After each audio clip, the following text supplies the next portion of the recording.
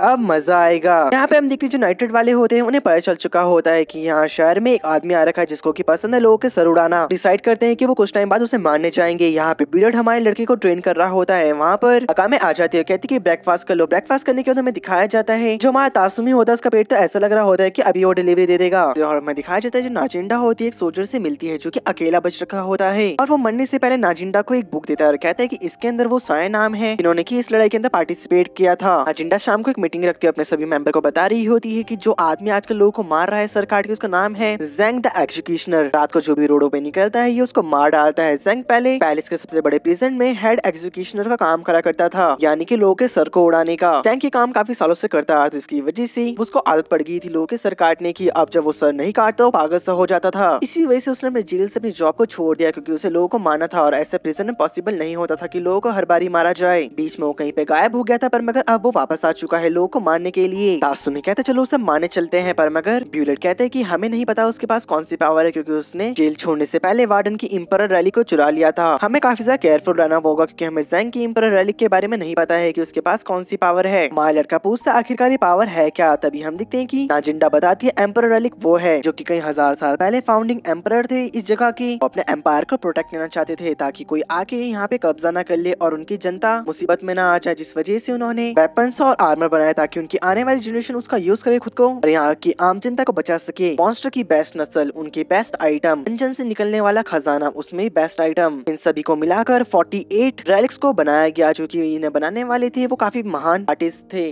किसी रेलिक्स में तो ऐसी पावर है कि वो एक बारी में हजारों लोगों को खत्म कर दे। लेकिन 1000 साल पहले जब यहाँ पे सिविल वॉर हुई उसमें से कुछ रेलिक्स खो गए थे। तो तुम यूँ कह सकते हो कि कोई लोग उन्हें चुरा के भाग गए थे ताकि वो अपने बुरे कामों में उन्हें यूज कर सके। आकामे के रेलिक का नाम है वानकट किरा मोरासामे। जो ये स्वॉर्ड है लंबी होने के साथ साथ इसके अंदर बहुत ज्यादा पॉइजन है और ये पॉइजन कभी ना खत्म होने वाला है। अगर ये तुम्हारी बॉडी में लगी तो तुम्हारी मौत पक्की है। रियोलिक का रेलिक है लाइलन, जो की फिजिकल एबिलिटी को बहुत ज्यादा बढ़ा देता है। माइन का है पंपकिन, माइन जितनी ज्यादा खतरे में होगी उसका रेलिक उतना ज्यादा ताकतवर होता चला जाएगा। बियोलिक का रेलिक है कर्सियो, जिसका डिफेंस बहुत ज्यादा ताकतवर है, उसे तोड़ना इम्पॉसिबल है। और लियोबुक का रेलिक है क्लोज टाइम, इससे एनिमी को बहुत ज्यादा दूर से सेंस करा जा सकता है और उसे ट्रैप में फंसाया जा सकता है। इसकी ड्यूरेबिलिटी बहुत ज्यादा ताकतवर है। बात आती है सेल की रेलिक एक्स्ट्रास, इससे काफी ज्यादा ताकतवर चीजों को काटने में यूज करा जाता है। ये किसी भी चीज को काट सकती है और पर मगर हिस्ट्री में ये दोहराया गया है जब भी दो रेलिक यूजर आपस में लड़ते हैं एक की मौत पक्की होती है। तभी हमारा मुकाबला एक रेलिक यूजर से है। हमारा लड़का पूछता है नाजिंडा क्या मेरे को भी एक रेलिक मिलेगा। वो कहती है अगर तुम्हारे लिए बना होगा तो जरूर मिलेगा। वो लोग निकल चुके होते हैं उसे मारने के लिए और उसे जगह जगह ढूंढ रहे होते हैं, क्योंकि हम लोग को पता है जो ज़ेंग है वो लोग को रात को मारता है, इसलिए वो सभी लोग उसे रात को ही ढूंढ रहे थे। जो एम्परर पुलिस होती है वो भी ना रात को ढूंढ रही होती है। जहाँ पे हम देखते तासुमी को अकामे बताती है जो मेरी स्वॉर्ड है उसकी एक वीकनेस है, जब तक कि मैं सामने वाले पर्सन की स्किन को कट नहीं कर लेती जो इसका कर्स है वो एक्टिवेट नहीं होता। जैसे कि ब्यूलेट है, अगर मैं उसके ऊपर हमला करूंगी तो वो मेरे को आराम से मार देगा, क्योंकि जो उसका डिफेंस है बहुत ज्यादा तगड़ा है, इसलिए अपने मैं ब्यूलेट के ऊपर कभी भी इतना ज्यादा डिपेंड नहीं होती। यहाँ पे हमें ज़ेंग को दिखाया जाता है जो कि एक टावर की चोटी पे चढ़ रखा था और दूरों दूरों तक वो लोगों को आराम से देख पा रहा था और उसका शिकार अगला हमारा तासुमी होता है। थोड़ी देर बाद जो तासुमी होता है वो एक जगह पे सुसु कर रहा होता है, पर मगर उसके सामने एकदम से सायो आ जाती है। सायो वही है जो हमारे तासुमी की फ्रेंड थी जो कि मारी जा चुकी है, पर मगर एकदम से सायो भागने लग जाती है, तासुमी भी उसके पीछे भागता है और हम देखते हैं एक जगह पे आने के बाद तासुमी से गले लगाता है, कहते हैं कि सायो तुम जिंदा हो, मुझे बहुत ज्यादा खुशी हुई। यही दूसरी तरफ हमें दिखाया जाता है कामे बहुत ज्यादा बेचैन हो चुकी होती तासुमी को खोने के बाद। एकदम से हम देखते हैं ज़ेंग कहता है तासुमी को कितना नासमझ है तू। एकदम से हम देखते तासुमी से दिखने के बाद रेडी हो चुका होता है फाइट के लिए, मगर हमें यहाँ पे ये पता चलता है जो ज़ेंग है वो माइंड रीड कर सकता है। वो तासुमी के हर एक अटैक को डॉज कर रहा था और उसके माइंड को वो आराम से रीड कर रहा होता है बार बार की कौन सा वो अटैक अब करने वाला है। जहाँ पे हम देखते तासुमी के पेट में वो एक काफी बड़ा कट लगाया था और कहता है कि अब मैं तुम्हारा सर काटने वाला हूँ, देखता हूँ तुम्हारा रिएक्शन कैसे होगा। उसकी स्माइल बहुत ज्यादा खतरनाक थी, पर मगर तासुमी हाँ नहीं मान रहा होता। वो ज़ेंग के ऊपर बार बार हमले करते रहता है। ज़ेंग कहता है कि मेरे को तुम्हारे जैसे लोग पसंद है जो कि काफी ज्यादा हार्ड वर्क करते हैं, पर मगर इन द एंड वो मेरे हाथों मारे जाते हैं। मेरे को तुम्हारे मुंह से ना है कि तुम हार मान चुके हो, तुम मेरे आगे भीख मांगोगे तब मैं तुम्हें छोड़ दूंगा। मैं मजाक कर रहा हूँ, मैं तुम्हारे सपने में भी तुम्हें नहीं छोड़ने वाला, आज तुम यहीं पे मरोगे। तुम्हें गुस्से में कहते हैं कि तुझ जैसे के सामने मैं कभी भीख नहीं मांगूंगा और हम देखते हैं कि वो अपनी पूरी स्पीड का यूज करके उसके चेहरे पे कट लगा देता है। तासुमी कहता है कि चाहे मेरी बॉडी पे कितनी चोट लग जाए मैं हार नहीं मानने वाला। वैसे मुझे एक बात बताओ, तुम खुद को मास्टर ऑफ एग्जीक्यूशनर कहते हो पर मगर तुम एक बच्चे को नहीं मार पाए अभी तक। ये सुनने के बाद ज़ेंग को गुस्सा आता है और एकदम से हम देखते हैं वो अपनी स्पीड का यूज करके हमारे लड़के के पास आके उसे मारने वाला था, पर तब तक वहाँ पे अकामे आ चुकी होती है जहाँ पे वो कहती है कि तुम चिंता मत करो, मैं इसे जल्दी मार के तुम्हें हील कर दूंगी। तासुमी कहने लग जाता है कि अकामे आराम से वो माइंड को रीड कर सकता है। अकामे कहती है कोई बात नहीं, वो माइंड को रीड कर सकता है, पर मगर उसका क्या कि जो वो अटैक को रोक ही ना सकी। और तभी जो ज़ेंग होता है वो अकामे की बॉडी को स्कैन करने लग जाता है और देखता है कि उसकी बॉडी में कोई छुपा हुआ वेपन तो नहीं है। दरअसल ये उसकी एक और एबिलिटी होती है। एकदम से अकामे उसके ऊपर अटैक करती है, दोनों की लड़ाई एकदम बराबरी पे चल रही होती है, पर मगर थोड़ी देर बाद हम देखते हैं कि ज़ेंग धीरे धीरे करके लड़ाई के ऊपर काबू करने लग जाता है, क्योंकि उसे पता होता है कि अकामे कौन सा अटैक करने वाली है अब आगे। ज़ेंग कहते हैं क्या तुम्हें कभी कोई आवाज आई जिनको तुमने मार रखा है वो तुम्हें पुकार रहे हो नरक से। देखो तो हमेशा आती है, जिस वजह से जब मैं अपनी जॉब कर रहा था वहाँ पर मेरे को उनकी आवाज आई थी जिन्हें मैंने मारा था। वो कह रहे थे कि वो नरक में जल्दी आ जाओ, तुम्हारा हम स्वागत करेंगे। इसी वजह से मैंने ये हेडफोन पहन रखा है ताकि मेरे को उनकी और आवाज ना आ सके। और वो अभी लोगों को इसलिए मार रहा है, इससे भी काफी ज्यादा वॉइस कम हो जाती है मेरे अराउंड। तभी जो ज़ेंक होता है एक और फॉर्म को ले लेता है जो कि अकामे की छोटी बहन होती है। दरअसल जो ज़ेंक होता है वो जिससे फाइट कर रहा होता है वो उसके करीबी पर्सन को उसके सामने लेके आ सकता है इल्यूजन के थ्रू, ताकि कोई उसके ऊपर अटैक न कर पाए। पीछे से हमारा लड़का कह रहा होता है कि उठो अकामे, ये एक इल्यूजन है, तुम्हें इसे तोड़ना होगा। ज़ेंक कहने लग जाता है कि इसके फायदा नहीं है, वो नहीं उठने वाली, और एकदम से उसके ऊपर अटैक करने के लिए आगे बढ़ जाता है। पर मगर तभी उसके अटैक को अकामे डॉज कर लेती है और कहती है कि मैं उससे इतना प्यार करती हूँ कि मैंने उसको आसान मौत दे दी थी, और ऐसा कैसे ज़ेंक के ऊपर हमला करना शुरू कर देती है। इस बार जो ज़ेंक होता है उसके हमलों का सामना नहीं कर पा रहा होता डॉज करने के सिवा या फिर ब्लॉक करने के सिवा। कहता है आखिरकार इसको हो क्या गया है, ये इतनी फास्ट कैसे हो गई। तब तक ज़ेंक की सारी तलवारें टूट चुकी होती है और जो हमारी अकामे होती है उसके गले में कट लगाती है। ज़ेंक नीचे गिर जाता है और कहती है अकामे कि अब तुम आराम से सो सकते हो, तुम्हें कोई भी आवाज परेशान नहीं करेगी। वो मरते हुए अकामे का शुक्रिया अदा करते हुए कहता है कि तुम्हारा बहुत बहुत शुक्रिया, अब मुझे कोई भी आवाज परेशान नहीं कर सकती, मैं आराम से सो सकता हूँ। अगले दिन हमें दिखाया जाता है हमारा लड़का अपने दोस्तों की गृह में बैठ के प्रे कर रहा होता है, पर मगर वहाँ पे अकाने आ चुकी होती है, जहाँ वो उससे पूछता है कि आखिर जो वो कल लड़की थी वो कौन है। अकाने कहती है कि सही टाइम आने में मैं तुम्हें बता दूंगी। थोड़ी देर बाद हम देखते हैं जो हमारा लड़का होता है उसे अपने दोस्तों का सपना आता है, जहाँ पे वो उनसे बातें कर रहा था लेकिन एकदम से डर के जाग जाता है। शैली होती है उसकी रूम में होती है और स्माइल करते हुए कहती है तुम जाग गई। दरअसल तासुमी आज शैली के अंदर रह के ट्रेनिंग करेगा। ल्यूबक पूछ रहा होता है नाजिंडा से क्या हमारा तासुमी ठीक रहेगा शैली के साथ ट्रेनिंग करते हुए। नाजिंडा कहती है कि चिंता मत करो, वो ओल्डर वुमन के साथ मस्त रहता है, यहाँ तो हम ये कह ले कि वो लेडी किलर है। इस सीन में जो तासुमी होता है वो हमारी शैली के साथ एक हैवी मेटल सूट को पहन के ट्रेनिंग कर रहा होता है अपनी बॉडी के स्ट्रेंथ को बढ़ाने के लिए। दरअसल शैली अब उसके ऊपर अच्छे से ध्यान दे रही थी क्योंकि उसके पास दूसरा कोई और काम नहीं था, जैसे कि अकामे को खाना बनाने का काम है, पर मगर शैली को वो काम नहीं आता, ना ही दूसरे काम आते, जिस वजह से वो उसके ऊपर ढंग से ध्यान दे सकती है ट्रेनिंग को लेकर। तासुमी होता है वो पूछता है कि आखिरकार तुमने असिस्टेंट बनने का फैसला क्यों करा। शैली उसे बताती है कि जब बचपन में छोटी थी मेरा कोई माँ बाप नहीं था, मैं एक पेटल के छोटे से हिस्से में पली बड़ी हूँ, पर मगर जब भी मैंने कोई काम करने का ट्राई करा वो मेरे से नहीं हुआ और मैंने उसे बिगाड़ कर रख दिया। जो सारे लोग थे मेरे ऊपर मेरा हमेशा मजाक उड़ाते थे और हंसते थे, पर मगर मेरी एक दोस्त थी जिसने कभी मेरे ऊपर गिव अप नहीं करा और उसने मुझे कहा कि तुम हमेशा कर सकते हो। पर मगर एक दिन जो मेरी फ्रेंड था उसका एक्स बॉयफ्रेंड उसके पास आया, बिना कुछ बोले उसके ऊपर हमला करना शुरू कर दिया। मेरे अंदर पता नहीं कहां से इतनी शक्ति आई कि मैंने एक चाकू उठाया और उसके एक्स बॉयफ्रेंड को मार दिया। पर मगर जैसे मैंने उसके बॉयफ्रेंड को मारा मेरे अंदर कोई गिल्ट नहीं था, मेरे को अंदर से शांति मिली ऐसा करने के बाद। मगर ऐसा करने के बाद जो मेरी दोस्त थी वो मेरे से कभी नहीं मिली और उसने मेरे से बात करना बंद कर दिया। लेकिन उसके कुछ टाइम बाद मेरी दोस्त के एक्स बॉयफ्रेंड के फ्रेंड आए मुझे मारने के लिए, लेकिन एक एक करके मैं सबको मार डाला और मेरे को अंदर से एक अजीब सी शांति महसूस हुई, मानो कि पहली बार मुझे ये पता चल गया था कि मैं किस काम के लिए पैदा हुई थी। और नाइट राइड को ज्वाइन करने से पहले मैं एक फ्रीली असिस्टेंट थी जो कि सबको पैसों के लिए मारा करती थी। शैली की ये बात सुनने के बाद जो हमारा तासुमी होता है वो सोच रहा होता है काश कभी मैं ऐसा कर पाऊंगा या नहीं। शाम को जो नाजिंडा होती है वो हमारे जैक से मिले हुए रेलिक को तासुमी को देती है और कहती है कि इसे यूज करके देखो। तासुमी उसे यूज करता है और जो फोर्थ शॉट एबिलिटी होती है उसे अनलॉक कर लेता है, पर मगर तुरंत ही उसकी सारी ताकत खत्म हो जाती है और वो पीछे की तरफ गिरने वाला था। तभी वो खुद को संभाल लेता है। जो नाजिंडा होती है वो कहने लग जाती है कि इस देखने के बाद पता चलता है कि ये तुम्हारे लिए नहीं बन रखा है। दरअसल जो रेलिक होता है अगर उसका यूजर से यूज करता है और तुरंत ही पीछे गिरने वाला हो या फिर उसकी एनर्जी खत्म हो जाए तो समझ जाओ वो रेलिक तुम्हारे लिए नहीं बन रखा है। नाजिंडा ये भी कहती है कि मैं इसको रेवोल्यूशनरी आर्मी को दे दूंगी, वही डिसाइड करेंगे आखिरकार इसका करना क्या है। हमें तासुमी को बताती है दरअसल जो रेलिक है उसे कलेक्ट करना बहुत ज्यादा जरूरी है क्योंकि इससे हमारी पावर बढ़ती है, पर मगर कोई अगर उसे यूज नहीं कर पाता तो उसे डिस्ट्रॉय कर दिया जाता है ताकि किसी बुरे हाथों में फिर से ना पड़ जाए। तभी जो नाजिंडा होती है तभी उसे रेलिक की बुक दे देती है जिसके बारे में काफी सारे रेलिक के ऊपर लिखा गया था। हमारा लड़का पूछता है कि आपको पता है कि सबसे ताकतवर रेलिक कौन सा है। वो कहती है कि यूजर की कैपेबिलिटी के ऊपर होता है, पर मगर अगर मैं तुम्हें बताऊं तो वो है आइस रेलिक, और जो अभी उसकी होल्डर है वो नॉर्थर्न साइड में गई है वहाँ के प्रिंस को हराने के लिए, क्योंकि वहाँ की जो प्रिंस है उसने कभी भी हार का स्वाद नहीं चखा है। वो प्रिंस न्यूमासेका और जो उसकी आर्मी है वो बहुत ज्यादा ताकतवर है, पर मगर जो वो आइस होल्डर है वो उनके एम्पायर को खत्म करके वहाँ पे कब्जा करने गई है। लेकिन वो कह रहे होते हैं कि उनके होने के बावजूद भी जो वो एम्पायर है उसे कब्जा करने में करीब 1 साल लग जाएगा। असमी काफी खुश होते भी कहते हैं जो बहुत सारे रेलिक है वो हिडन है, अभी हमें उनके बारे में नहीं पता है, क्या पता कोई ऐसा रेलिक हो जो मरे हुए लोगों को जिंदा कर दे तो मैं अपने दोस्तों को जिंदा कर सकता हूँ। पर मगर जो बियोलिट होता है वो कहने लग जाता है अगर ऐसा रेलिक होता है जो फाउंडिंग एम्पायर है इन सारे रेलिक को बनाने वाला वो अभी भी जिंदा रहता। उसने इतना सारे रेलिक इसलिए बनाया क्योंकि उसे पता था कि उसकी कभी ना कभी डेथ हो जाएगी और उसके एम्पायर को बचाने के लिए इस रेलिक का यूज करा जाएगा। और जो रियलिटी होती है काफी ज्यादा कड़वी होती है जो कि हमारे तासुमी को बड़ी जबरदस्त लगती है और वो काफी ज्यादा हैरान हो जाता है सुनने के बाद। तो जो हमारा तासुमी होता है बहुत ज्यादा उदास था, रो रहा होता है, कहता है कि आज के बाद मैं अपने दोस्तों को कभी नहीं देख पाऊंगा, ये मेरी गलती है कि जो मैं तुम्हें जबरदस्ती इस कैपिटल में लेके आया। अभी जो शैली होती है उसे पीछे से हक करते हुए कहती है कि शांत हो जाओ। वो कहती है कि जितना तुम्हें रोना है तुम उतना रो सकते हो, ये बात मैं किसी को नहीं बताऊंगी। तभी हमें नॉर्दर्न साइड को दिखाया जाता है जहाँ पे काफी सारे आदमी बर्फ के अंदर मरे पड़े होते हैं क्योंकि जो आइस रैली की होल्डर एजदैत थी उसने वहाँ पे सभी को हरा दिया था और जो वहाँ का प्रिंस जिसने अभी तक हार का मजा नहीं चखा था वो उससे अपने जूते चटवा रही थी और कहने लग जाती है कि यहाँ पे कोई ऐसा नहीं है कि जो मेरी बैटल की भूख को मिटा सके। तभी हमें शाम को दिखाया जाता है लियोने और हमारी लड़की को, जो कि एक स्लम मार्केट में आए होते हैं। यहाँ पे लियोने बहुत ज्यादा पॉपुलर होती है दो चीजों के लिए, एक तो वो लोगों की काफी ज्यादा मदद करती है और काफी ज्यादा अच्छे काम करती है, दूसरा ये होता है कि वो काफी सारे लोगों को ठगती है और उनके पैसे वापस नहीं करती। इस वजह से लोग उसे पकड़ने के लिए उसके पीछे पड़ जाते हैं और कहते हैं कि हमारे पैसे लौटा चुड़ैल कहीं की। लियोने और हमारा लड़का भागने लग जाते हैं उन सभी को देखने के बाद। तभी हमें पैलेस के सीन को दिखाया जाता है। जो छोटा एम्परर होता है उसके वहाँ पे गार्ड्स आते हैं और उसे इन्फॉर्म करने लग जाते हैं कि जो जनरल नाकानीडो है और जो जनरल हैमी है वो दोनों हार चुके हैं, वो भी रेवोल्यूशनरी आर्मी के खिलाफ। जो वो एम्परर होता है छोटा, उसका नाम गोते होता है, वो कहने लग जाता है चिंता मत करो, अभी वो साउथ में है तो हम एक बड़ी फोर्स को इकट्ठा करेंगे और हम उसे मार सकते हैं। जो पीएम ऑनेस्ट होता है वो कहता है कि अभी हमें नॉर्थ यार्ड पे ध्यान देना होगा क्योंकि हम वहाँ पर उनको ऐसी आगे बढ़ने नहीं दे सकते क्योंकि उन्होंने अभी तक जैंक, ओगर और योकाल को मार दिया है। इसी की वजह से हमें यहाँ पे अब जनरल एज़ेथ को बुलाना पड़ेगा क्योंकि उन्होंने अभी तक नॉर्दर्न यार्ड को बर्फ में पूरी तरीके से ढक के मार दिया है, तो वो उनको आराम से हैंडल कर लेगी। यहाँ पे दूसरी तरफ तासुमी भागते हुए लियोने से अलग हो चुका होता है और वो घबराने लग जाता है क्योंकि उसको यहाँ के गलियों के बारे में नहीं पता होता। पर तभी उसके पीछे से एक पुलिस गर्ल आ जाती है जिसके पास एक रैलिक होता है, उसका नाम कुरो था। दरअसल उस लड़की के पास रैलिक इसलिए है जब उसके हाई ऑफिसर के ऊपर रैलिक यूज करके देखा तो वो किसी के साथ मैच नहीं कर पाया। जब उसे लोअर रैंक के साथ मैच करने की कोशिश करी गई तो वो इस पुलिस ऑफिसर गर्ल के साथ मैच हो गया। इस लड़की का नाम सैरियो होता है और हम देखते हैं कि वो हमारी लड़की की मदद करती है और उसको दूसरे स्लम मार्केट पहुंचा देती है। दरअसल जो ये लड़की थी ये खुद नाइट्रेट को ढूंढ रही है ताकि वो अपने मास्टर ओगर का बदला ले पाए। हमारा शिफ्ट होता है रात के सीन को एक रेड लाइट एरिया पे। यहाँ पे हमारा तासुमी और लियोने एक मिशन को पूरा करने आ रखे होते हैं। तभी जो लियोने होती है अपने रैली को अवेक करती है और जो मिशन पॉइंट होता है वहाँ पे हमारे लड़के को उठा के भागने लग जाती है और पहुंचने के बाद उसे रख देती है नीचे और कहती है की तरफ देखो। और हम देखते हैं कि वहाँ पे बहुत सारी लड़की होती है, ड्रग्स देके रखा गया होता है। अभी वहाँ पे दो आदमी आते हैं जो कि इनके टारगेट है और इन्हें ही इनको मारना है क्योंकि ये दोनों ड्रग डीलर होते हैं। किसी की लड़की के हाथ बहुत ज्यादा खराब हो जाता है, ड्रग लेने के बाद उसे निकाल दिया जाता है और उसकी जगह एक नई लड़की को लेके आया जाता है और उसकी बॉडी पे भी ड्रग डाला जाता है। इन्हें होती उसे बहुत सा गुस्सा आता है। जिस लड़की को भी पीटा गया होता है लियोने उसे जानती थी। यहाँ पे हमें दूसरे कमरे में दिखाया जाता है वीआईपीज़ को, जहाँ पर एकदम से जो लियोने होती है और हमारा तासुमी होता है वो दोनों आ चुके होते हैं। जहाँ पे तासुमी पहले ड्रग को मार देता है बड़ी बेरहमी से और दूसरे को लियोने मार देती है अपने एक पावरफुल पंच के साथ। यहाँ से निकल चुके होते हैं पर मगर तासुमी को वहाँ की लड़कियों के लिए बुरा लग रहा था कि उनको एडिक्शन हो चुकी है, पता नहीं क्या होगा। पर मगर एकदम से हमारी लियोने कहने लग जाती कि मैं एक डॉक्टर को जानती हूँ जो कि उन लड़कियों की मदद करेगा उससे हटने में। तासुमी कहते हैं तो बहुत ज्यादा अच्छी बात है। एकदम से जो लियोने होती है हमारे तासुमी के मन को लिख करने लग जाती है और कहती है कि पता है तुम्हें कभी कभी तुम बहुत ज्यादा क्यूट बन जाते हो और मन करता है कि तुम्हें खा जाऊं। ऐसे मैं तुम्हें एक बात बता दूं, अगर तुम बड़े होकर एक हैंडसम मैन बनते हो तो याद रखना कि तुम मेरे होंगे हमेशा के लिए और किसी के नहीं। अभी हमें शैली और माइन को दिखाया जाता है जो कि एक मिशन पूरा करके वापस लौट रहे थे अपने बेस पर तभी वहाँ पे उनके ऊपर शेरियो हमला कर देती है जो कि अभी वही पुलिस ऑफिसर थी जिसने कि हमारे तासुमी को पहुंचाया था। वो कहने लग जाती कि तुम वही डीमन हो जिसकी वजह से मेरे मास्टर मेरे फादर मारे गए। तभी एकदम से जो हमारी माइन होती है उसके ऊपर बिना कुछ बोले फायर करना शुरू कर देती है। लेकिन जो कोरो होता है वो बहुत ज्यादा बड़ा हो चुका था, जहाँ पे वो सारे अटैक अपने ऊपर ले लेता है, खुद को वापस से रिजनरेट भी कर लेता है। शेरियो कहती है कि कोरो मैं अटैक कर रही हूँ, इनको ब्लॉक करना। और जैसे वो अटैक करती है उसका कोई फायदा नहीं होता क्योंकि दूरी कुछ ज्यादा थी। वो कहती है कि कोरो इनके ऊपर जाके हमला करो। कोरो एकदम से शैली के ऊपर हमला करता है पर मगर खुद को इंजर्ड कर लेता है क्योंकि शैली ने उसके फेस में बड़ा कट लगाया था। लेकिन वापस से वो खुद को हील करते हुए के ऊपर बार बार हमले करने लग जाता है पर मगर इनका कुछ फायदा नहीं हो रहा था ज्यादा। लेकिन माइन कह रही होती है जो लिविंग रैलिक होते हैं उनके अंदर खुद का कोर होता है, जब तक हम उसे डिस्ट्रॉय ना कर दे वापस से खुद को रिजनरेट करता रहेगा। इवन जो अकाने की स्वॉर्ड है उसका पॉइजन भी इसका कुछ नहीं बिगाड़ सकता। उनसे जो कुरो होता है उसकी मसल बहुत ज्यादा बड़ी हो जाती है और वापस से हमला करना शुरू कर देता है शैली के ऊपर। पर मगर शैली अपनी सीजर से उसे ब्लॉक कर रही होती है। इसका फायदा उठाकर जो शेरियो होती है वो बैकअप को बुला लेती है और जो हमारी माइन होती है वो बिना टाइम गवाए कुरो के ऊपर एक बहुत बड़ा ब्लास्ट करती है। जैसा कि आपको तो पता ही है माइन की पावर यह है जब वो खतरे में होती है उसकी पावर बढ़ती चली जाती है। पर मगर इसका कोई फायदा नहीं होता, कोरो खुद को वापस से रिजनरेट कर लेता है। और जो हमारी शैली होती है वो कोरियो के ऊपर चुपके से हमला करने आती है और जो कोरियो होती है उसके सारे अटैक को ब्लॉक कर रही थी। शेरियो को खतरे में देखकर जो हमारा कोरो होता है उसकी मदद करने के लिए आगे बढ़ता है पर मगर माइन उसे ऐसा करने नहीं देती। यहाँ पे शैली उसे अब डोमिनेट करने लग जाती है। एकदम से शैली हम देखते शेरियो के हाथों को काट देती है पर मगर हमें पता चलता है जो शेरियो है उसने अपनी बॉडी मॉडिफिकेशन करा रखी है, जहाँ पे कटे हुए हाथों में से गन निकलती है और एकदम से वो फायर कर देती है शैली के ऊपर। पर मगर तुरंत ही शैली उसके अटैक को ब्लॉक कर देती है। इसे देखने के बाद शेरियो भी थोड़ा डर जाती है। वो कहती इतने डिस्टेंस में इसने इसे रोक लिया पर मगर मेरे पास अभी भी एक और ट्रिक बच रखी है। पर मगर बस कुरो तुम मेरा साथ देना क्योंकि अगर वो ओवरहीट हो गया तो वो खुद ही शट डाउन हो जाएगा। और एकदम से हम देखते वो कुरो के बजर्क मोड को ऑन कर देती है, जहाँ पे कुरो को ज्यादा खतरनाक लग रहा था अब। और हम देखते हैं कि जो उसकी भौंकने की आवाज थी वो नॉर्मल सी इतनी तेज लग रही होती है कि जहाँ पे शैली और हमारे माइन के कान के पर्दे फटने लग जाते हैं। एकदम से हम देखते हैं जो कुरो होता है माइन को पकड़ लेता है, उसे दबाते हुए मारने लग जाता है। पर मगर तभी वहाँ पे शैली आके उसे बचा लेती है। तो माइन को सेफ देख के वो स्माइल करती है। पर तब तक हम देखते हैं कि पीछे से जो शैरी होती है पीछे से उसके ऊपर गन शूट कर देती है, क्योंकि उसके मुंह के अंदर भी एक गन लग रखी थी। एकदम से हम देखते जो कूरो होता है वो हमारी शैली को बीच से फाड़ देता है और उसके 2 टुकड़े कर देता है। तभी हम देखते हैं जो हमारी माइन होती है उसे बहुत ज्यादा गुस्सा आता है। वो अपने टूटे हुए हाथ को लेकर लड़ने के लिए आगे बढ़ती है, पर तब तक वहाँ पे बैकअप आ चुका था। जो शैली होती है अपनी पूरी जान लगाकर एक लाइट जैसा अटैक करती है, जहाँ पे सारे सोल्जर्स अंधे हो चुके होते हैं। और शैली कहती है कि माइन यहाँ से निकल जा, तुम चाहकर भी कुछ नहीं कर सकती। माइन सिचुएशन को समझती है, वहाँ से निकलने लग जाती है और हमारी शैली के फेस में एक सुकून की स्माइल होती है। वो कहती है अपने मन में, मैंने अपने दोस्त को बचा लिया आखिरकार। और हम देखते हैं कि वो अपने आखिरी पलों में नाइट्रेट की टीम के बारे में याद करने लग जाती है और कहती है कि बस वो मेरी इकलौती फैमिली थी। जहाँ पे जो कुरो होता है उसे कच्चा चबा जाता है। और हम देखते हैं कि सैली के मर जाने के बाद जो शैरियो होती है वो इतनी खुश हो रही थी कि मानो उसकी खुशी का कोई ठिकाना ही ना हो। हम देखते हैं कि जब वापस माइन अपने घर पहुंचती है और सभी को बताती है आखिरकार क्या हुआ था। किसी को भी यकीन नहीं हो रहा होता कि उनकी एक साथी मारी गई। सब लोग रोने लग जाते हैं और जो हमारा लड़का था वो इतना गुस्सा हो जाता है कि वो कहता है कि चलो दोस्तों, हम अपनी दोस्त की मौत का बदला लेंगे। पर मगर जो बुलेट होता है उसके फेस में एक पंच करता है, कहता है कि तुम भूल गए हो जब तुम यहाँ पे ज्वाइन करने वाले तुम्हें क्या बताया गया था कि हम में से किसी की भी कभी भी मौत हो सकती है। तभी हम देखते जो माइन होती है उसके दिमाग में वही वाली मेमोरीज घूम रही होती है। वो कहती है मुझे पता है जो शेरू है इसने अपनी जॉब के तौर पे इसे लिया है, पर मगर वो रोते हुए कहती है कि शैली की मौत का बदला मैं तुमसे लेके रहूंगी और मैं कसम खाती हूँ कि मेरे हाथों ही तुम्हारी मौत होगी। तभी जो नाजिंडा होती है वो कहने लग जाती है शैली की मौत का बदला हम ऐसे जाने नहीं देंगे। खाली अब कैपिटल को पता चल चुका होगा कि वो हमारे ऊपर सिर्फ रैलिक यूजर से ही हमला करवा सकते हैं, तो वो ज्यादातर रैलिक यूजर को हम पे हमला करने के लिए अब भेजेंगे। पर मगर हमारे पास भी एक अच्छा मौका होगा ज्यादातर रैलिक यूजर को हरा के सारे रैलिकों को अपने कब्जे में करना। उसी रात को जो हमारा तासुमी होता है वो उदास शैली को याद कर रहा होता है, पर मगर एकदम से उसे ऐसे लगता है कि शैली ने उसे वापस से पीछे से हक कर लिया है पहले की तरह और वो थोड़ा सा शांत हो जाता है। देखते ही जो अगले दिन एश दैट थी वो वापस आ चुकी होती है और जो एम्परर गोते होता है उसके अच्छे कामों के लिए उसे 10,000 गोल्ड के सिक्के देता है और कहता है कि तुमने बहुत ज्यादा अच्छा काम करा। जो ऑनेस्ट होता है वो देख रहा होता है कि जो एश दैट है दरअसल उसका कोई भी इंटेंशन नहीं है कैपिटल या फिर किसी भी चीजों में, तो वो पीछे रहकर सब कुछ चीजों को रूल कर सकता है। इसके मन में चल रहा होता है कि नाइट्रेट को जब ये खत्म करने वाली होगी मैं इससे पूछ लेता हूँ कि पैसों के अलावा इसे क्या चाहिए। वो पूछता है कि आखिरकार तुम क्या चाहती हो पैसों के अलावा। वो कहती है कि मैं एक लड़के से प्यार करना चाहती हूँ, पर मैं उस लड़के का स्टैंडर्ड क्या होना चाहिए और बाकी चीजें वो मैं बाद में डिसाइड करूंगी, क्योंकि मेरे को अभी नाइट्रेट को खत्म करना है। और उसके मन में चल रहा होता है वैसे मेरे पास 3 काबिल रैलिक यूजर है जो कि काम को आराम से कर सकते हैं। यहाँ पर हमें दिखाया जाता है तासुमी जब किचन में पानी पीने के लिए आता है वो देखता है जो अमाने है वो हमारी शैली का फेवरेट खाना बना के लेके जा रही होती है उसके लिए। उसकी याद में हमारा तासुमी कहने लग जाता है मुझे पता है कि तुम्हें बहुत ज्यादा दुख हो रहा है अपने क्लोज फ्रेंड को खोने का, पर मगर अब हम कर भी क्या सकते हैं। एकदम से हम देखते हैं उसके हाथ से वो प्लेट नीचे गिर जाती है और वो कहती है मुझे बहुत ज्यादा दुख हो रहा है शैली को खोने का, पर मगर ये दुख मैं अपने मिशन के बीच में लेके नहीं आ सकती क्योंकि मैंने हर बार अपने करीबों को खोया है। इस वजह से अकामे को ऐसा पहली बार हमारे तासुमी ने देखा होता है, इस वजह से वो खुद को पंच करते हुए कहता है खुद को संभालो, मैं भी यहाँ पे अपने आप को खुद को सही करने आया हूँ। तो अमाने से प्रॉमिस करता है कि हम दोनों कभी नहीं मरेंगे। वो खुद से प्रॉमिस करते हैं कि वो हमेशा एक दूसरे के पास आएंगे वापस, वो सब लोग मिलकर एक नए देश को क्रिएट करेंगे। तो गाइस जो ये वाली लाइन थी ये ध्यान रखना। जो हमारी लियोने होती है वो दीवार के पीछे से ये सब कुछ सुन रही होती है। अगले दिन से हमारा तासुमी बहुत ज्यादा कड़ी ट्रेनिंग शुरू कर देता है। वो अपनी बॉडी को जरा सा भी रेस्ट नहीं दे रहा होता, वो लगातार ट्रेनिंग करे जा रहा होता है। पर तभी हम देखते पीछे से वियोलेट आता है जो कि उसके पंच करके से नीचे बिठाकर कहता है खुद को इतना फोर्स मत करो, अपने आसपास भी देखा करो, कभी क्या पता कोई हमारे ऊपर हमला कर दे और तुम अपनी ऐसी हालत में उससे लड़ भी नहीं पाओगे। वैसे तुम कुछ ज्यादा ही फायर अप दिखाई दे रहे हो। एकदम से हमारा लड़का कहता है हाँ मैंने अमाने से प्रॉमिस करा है कि आज के बाद मैं कोई भी फाइट नहीं हारूंगा, ना ही मैं मरूंगा। वियोलेट कहता है कि तुम्हारे जज्बा देखने के बाद मैं बहुत ज्यादा खुश हो चुका हूँ, चलो मैं तुम्हें खुद ट्रेनिंग करवाता हूँ। यही दूसरी तरफ हमें एश दैट के वो तीनों बॉडीगार्ड एक विलेज में पहुंच चुके होते हैं जो कि दाईदारा रिवर इनयायू के नाम से जाना जाता था। वहाँ पे कुछ इंपॉर्टेंट पर्सन को वो लोग मार देते हैं जो कि कैपिटल में काफी ज्यादा इंपॉर्टेंट पर्सन होते हैं, और ऐसा करने के बाद वो लोग नाइट्रेट के सारे पोस्टर वहाँ पे गिरा देते हैं ताकि लोगों को ऐसा लगे काम नाइट्रेट ने करा है। यहाँ पे जो हमारी लेजेंडा होती है वो लियोने को एक मिशन देती है और कहती है जो एश दैट है वो वापस आ चुकी है, तो मैं चाहती हूँ कि तुम जाओ और थोड़ा इन्फॉर्मेशन गैदर करो उसके बारे में कि वो क्या कर रही है। लियोने इसके बारे में मान जाती है। लेजेंडा कहती है कि उस औरत को हल्के मत लेना, कभी अपने गार्ड को डाउन मत करना, पर मगर यहाँ पे लियोने के मन में चल रहा होता है कि अगर उसे फाइट करने का मौका मिला वो जरूर फाइट करेगी। लेजेंडा उसे यही बताती है दरअसल एश दैट के यहाँ पे आ जाने के बाद 61 ऑफिसर्स और 4 इंपॉर्टेंट पर्सन की डेथ हो चुकी है और हमारा वहाँ पे नाम खराब करा जा रहा है कि हम ये करवा रहे हैं, और जितने भी लोगों को मारा गया उनके आसपास बहुत ताकतवर गार्ड्स थे। तो मेरे को लगता है कि ये किसी भी आम आदमी का काम नहीं है। इसका मतलब ये है कि वो रेलिक यूजर है और वो काफी ज्यादा ताकतवर है, और ऐसा हो सकता है कि वो एश दैट के साथ मिलकर काम कर रहे हो और ये सारा काम पीएम ऑनेस्ट करवा रहा है। और दरअसल जो सारे पर्सन मारे गए हैं वो रेवोल्यूशनरी आर्मी के बहुत ज्यादा काम आते हैं फ्यूचर में, तो हम लोग ऐसे और पर्सन को मरने नहीं दे सकते। तो वो उनको गार्ड देने के लिए 2 टीम बनाती है जहाँ पर नाजिंडा अकामे ल्यूबॉक और तासुमी और ब्यूलेट को जाने को कहती है। अकामे और ब्यूलेट होते हैं वो एक पेड़ पे नजर रखे हुए थे और हमारा लड़का और ब्यूलेट एक बड़ी सी शिप के पास आए होते हैं जहाँ पे वो देखते हैं कि वो काफी ज्यादा ज्यादा टाइट सिक्योरिटी होती है वहाँ पर। और बियर्ड से समझा रहा होता है कि अपने गार्ड को डाउन मत करना, कभी यहाँ पे कुछ भी हो सकता है। बियर्ड अपनी इनविजिबल पावर का यूज कर रहा था। अभी जो बियर्ड होता है उसे बताता है कि जो मेरी टीम के जनरल थे उनको ट्रैप कर लिया गया था एक वॉर के दौरान, क्योंकि उन्होंने पीएम ऑनेस्ट को उनकी तरफ से काम करने से मना कर दिया था, जिस वजह से उनको जेल हुई और उनकी सुनवाई हुई और उनके बारे में किसी ने एक आवाज नहीं उठाई। जब मैंने आवाज उठाई तो मेरे को पकड़ने की कोशिश करी गई, पर मगर तब तक मेरे पास इनकर्सियो आ चुका था, तो मैं उसकी इनविजिबिलिटी का पावर यूज करके वहाँ से भाग गया। ये भी कहते हैं कि अपने आसपास नजर रखना, तो मैं भी अब चलता हूँ क्योंकि मेरा टाइम खत्म हो रहा है इनविजिबिलिटी का। अब बियर्ड वहाँ से जा चुका था और हमारा जो तासुमी था शिप के अंदर होता है जहाँ पे नजर रख रखी थी उसने, लेकिन उसे एक फ्लूट की आवाज आने लग जाती है। वो आसपास देखता है पर मेरे को उसे कुछ नहीं दिखाई देता। यही दूसरी तरफ जो हमारी लियोने होती है वो एज़डेथ के ऊपर नजर रखी हुई थी। तो एज़डेथ होती है वो बिल्कुल ही एकदम फ्रीडम के साथ बैठ के अपना खाना खा रही थी और ऐसा लग रहा था कि उसका गार्ड डाउन है। लियोने का मन तो कर रहा था कि वो उसके ऊपर अटैक करके उसे यहीं पे खत्म कर दे, पर मेरे को उससे पता होता है कि ये ट्रैप है। तो उसके सेंसेस भी उसे मना कर रहे थे ऐसा करने के लिए और बहुत देर सोचने के बाद वहाँ से अपने घर निकल चुकी थी, जहाँ पे एज़डेथ ने दरअसल ये सच में एक ट्रैप बना रखा था और उसको पता था कि लियोने उसके ऊपर नजर रखे हुए है। यहीं पे हमें शिप के सीन को दिखाया जाता है। जो वहाँ के सारे लोग होते हैं वो सो चुके थे क्योंकि एज़डेथ के जो गार्ड्स होते हैं वो उस फ्लूट को बजा रहे थे और सारे लोगों को उन्होंने सुला दिया था। हमारा तासुमी बड़ी मुश्किल से अपने कानों को बंद करके वहाँ से बाहर आता है। तभी वहाँ पे दाईदारा आता है और कहता है अरे यार तुम अब तक सोए नहीं। हमारा तासुमी समझ चुका होता है कि ये वो उन्हीं पर्सन में से एक है जो कि सभी को बता रहा है वो द नाइट रेड में से एक है, लेकिन तभी जो दाईदारा होता है उसे एक स्वॉर्ड देता है और बैटल की शुरुआत कर देता है। दाईदारा की ताकत देखने के बाद हमारा जो लड़का होता है उसके सारे अटैक को डॉज कर रहा था क्योंकि उसकी ताकत बहुत ज्यादा होती है। तभी दाईदारा अपने वापस से रैलिक का यूज करता है और एक बूमरैंग जैसी चीज को बना के उसके ऊपर थ्रो करता है। फर्स्ट टाइम पे तो हमारा लड़का उसे डॉज करता है, पर मगर जब वो वापस घूम के आता है उससे उसे कट लग जाता है। देखते जो दाईदारा होता है वापस से उसके ऊपर वही अटैक करता है, लेकिन हमारा लड़का इस बार उसके पास भागते हुए जाने लग जाता है ताकि जो उसका रेलिक है वो उसे ही लग जाए और वो सही टाइम पे उसे डॉज कर ले। पर मगर तब तक वहाँ पर बियर्ड आके उसे पंच करता है और कहता है कि तुम ये क्या कर रहे हो, तुम्हारे अपोनेंट को तुम्हारे अटैक के बारे में पहले ही पता चल चुका है। तो जो दाईदारा होता है वो देखता है कि आखिरकार ये लड़का अभी तक सोया क्यों नहीं। तो उसकी नजर बियर्ड के पैर पे जाती है जहाँ पे वो देखता है कि उसने अपने पैर में कट लगाया था ताकि उसे नींद ना आए। बियर्ड कहने लग जाता है कि एक साइड में चले जाओ और इस फाइट को देख के कुछ सीखो कि कैसे फाइट करते हैं, और वो अपने रियलिक इनकर्सियो को ऑन कर देता है। पर तभी वहाँ पर दोनों साइड से हमला होता है। एक साइड से न्यायु आती है, एक साइड से नीवर आता है, इनको की बियर्ड एक एक पंच और किक मार के साइड कर देता है और तुरंत ही हम देखते दाईदारा को बीच से काट के मार डालता है और कहता है देखा तुमने, इसे कहते चारों तरफ लड़ाई के दौरान ध्यान रखना। इसी वजह से मेरे को आर्मी में 100 मैन कहा जाता है। जो नीवर होता है वो आते हुए कहता है कि नहीं ये 128 है। तभी हम देखते जो नीवर है दरअसल वो कोई और नहीं उसके ही जनरल होते हैं। उन्हें देखने के बाद वो खुश तो होता है, पर मगर तभी उसके जनरल कहने लग जाते हैं कि मैं अब कोई जनरल नहीं हूँ, मैं एक एज़डेथ का सर्वेंट हूँ। हमारा बियर्ड उन्हें देखते हुए कहता है कि इस जनरल अगर हम दोनों एक साइड पे होते तो मुझे इस टाइम बहुत ज्यादा खुशी होती, मैं आपको बता नहीं सकता, पर अब मेरे को मेरे ही जनरल को मार कर इस मिशन को पूरा करना होगा। नीवर कहता है कि हाँ तुम बिल्कुल ठीक कर रहे हो, तुम्हें भी ऐसा ही करना चाहिए, और वो अपने रेलिक ब्लैक मर्लिन को एक्टिवेट कर लेता है जिसका काम ये होता है कि वो वाटर को मैनिपुलेट कर सकता है अपने तरीके से, और वो अभी समुद्र की तरफ है जहाँ पे पानी की बिल्कुल कमी नहीं होने वाली। दरअसल जो ये रेलिक होता है एक मॉन्स्टर की स्केलेटन और उसके ऑर्गन से बनाया गया था जो कि पानी को कंट्रोल कर सकता था। तो जो लीवर होते हैं वो एक वाटर अटैक का यूज करते हैं, बियर्ड से आराम से रोक लेता है। जो न्यायु होता है वो कहता है कि मैं आपकी मदद करता हूँ, पर मगर तासुमी से रोक लेता है और कहता है कि चलो अब 1v1 बैटल करते हैं, उनका बैटल होने तो हम अपना करेंगे। और मगर न्यायु की स्पीड के सामने जो हमारा लड़का था वो कहीं पे भी स्टैंड नहीं कर पा रहा था, उसके पास कोई भी अटैक का जवाब नहीं होता उसके। पर मगर तासुमी धीरे धीरे कर कमबैक कर रहा होता है अपना और कहता है कि अकामे के साथ कई गई ट्रेनिंग बेकार नहीं है, उसका मेरे को काफी ज्यादा फायदा हो रहा है। पर मगर उसकी सांस फूलने लग जाती है। यहाँ पे बियर्ड के ऊपर जो लीवर होता है एक ड्रैगन से अटैक करवाता है, अगर ये अटैक उसे पड़ता है तो वो मारा जाएगा। पर मगर तभी बियर्ड अपने भाले से उस अटैक को बीच से काट देता है। उसके कैप्टन कहते हैं कि मेरे को लगा ही था कि तुम ऐसा करोगे, अगर तुम उस अटैक को नहीं रोकते शिप में जो लोग थे वो मारे जाते और शिप डूब भी सकता था। जो नीवर होता है वो कहता है कि ये तुम्हारी आखिरी लड़ाई होने वाली है, जहाँ पे एकदम से हम देखते हैं कि वो उसके ऊपर फिर से अटैक कर देता है और हमारा लड़का हवा में था जहाँ पे वो उसे डॉज नहीं कर सकता था, वो अटैक उसको पड़ता है जहाँ पे उसका मास्क टूट जाता है। पर मगर वो हारा नहीं होता, वो वापस से नीवर के ऊपर हमला करने के लिए बढ़ता है। नीवर को उसके सारे टेक्निक के बारे में पता था क्योंकि उन लोगों ने साथ में बहुत सारे बैटल करे होते हैं। एकदम से हम देखते हैं नीवर उसके ऊपर अपने एक ड्रैगन अटैक करवाता है जो कि उसको पानी में पूरा घेर लेता है और उसको काफी ज्यादा डैमेज दे रहा था। हम देखते हैं कि नीवर कहता है लगता है तो तुम हार चुके हो।